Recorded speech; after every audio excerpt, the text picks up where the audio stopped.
American Idol Top 5 is revealed, and celebrity vocal coach Brett Manning from Singing Success joins me to talk about the results show tonight. Thanks for being with us again. Thank you. Well, let's talk first about the top two. No real surprises here. Candace and Cree were announced tonight as the top two vote getters. They definitely had the best performances last night. Talk a little bit about, let's start with Cree. Well, Cree is always good. I mean, she's a pro, and you can tell that she's a pro. And the pros always make it to the top. Now, you don't necessarily have her, as much as you love her, in your top three right now, though. No, it's my top four. Top four? Yeah. All right, moving along now, we're going to go on to Candace. We're going to switch that video here in just a second. But Candace, that performance, we were talking about it, and she literally probably sang better than I've heard in Nashville performance, and that's saying a lot. Gosh, yeah. Talk about what you felt about her performance. Well, Candace is the Wendy Moten of American Idol. Wendy Moten's America's treasure here in Nashville. She sings backups for Faith Hill and Tim McGraw and for everybody else. And if you don't know her, you need to listen to her. She's my student too, so I've got to plug her that way. But aside from that, if I never worked with her, she'd still be one of the greatest singers who's ever lived. And I'm putting Candace in that boat. And for years, some of the greatest musicians I've known, people like Take Six, they talk about, oh yeah, Wendy Moten is the standard of great singing.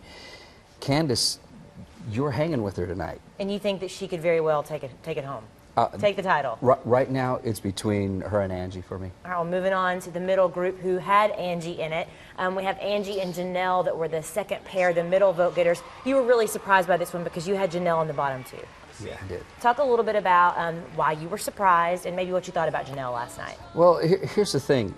If you're a singer out there, do not ever pick a song where you're scraping bottom for your low notes. I would rather you reach a little bit for the top and maybe belt if you had to. Maybe cheat that, but you can't cheat low notes, and you sound puerile and you sound like a beginner when you do that. And that's what they were doing, especially Janelle. Janelle, take the key up.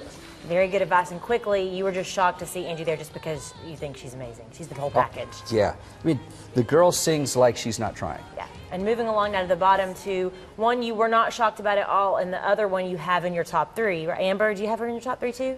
Amber is, yes, she is in my top somewhere three. in there, I think Amber, you might have Candace, said. She's just a natural talent. Yeah. So talk about, were you surprised to see Amber in that group? Or maybe we talked about her connectability isn't her quite connectability, there. And also she's going to split the R&B vote because it's really her and Candace are kind of the same thing. Yeah. They came out and did that duet. It was no surprise that you split the vote. It's what people to win elections is when somebody splits the vote, right? So it's going to go everywhere. Quickly, Lazaro, you were saying that you believe America might have done this. Yeah. The sympathy vote, and he wasn't quite ready to, shouldn't have been there. Yeah, they should have let him go a little bit earlier. America, because of that sympathy, we love your story, but we saw him melt down from the pressure. And 2 weeks ago, he would have left with some dignity, but this week he's got a lot of makeup. So if you're asking if he's going to have a career, you're saying it's an uphill battle, and he's going to have to rebuild his voice and really build a sound because he's jumbled up and he's just not that deep of a voice. Well, you always have great input. Thanks so much. And if you want to learn more, I'm going to retweet you here in a little bit so you can look on my Twitter page, which is just at Stacey McLeod. Coming up a little bit later, we're going to have more from Scotty McCreery and that little split screen that you saw tonight on American Idol during commercials.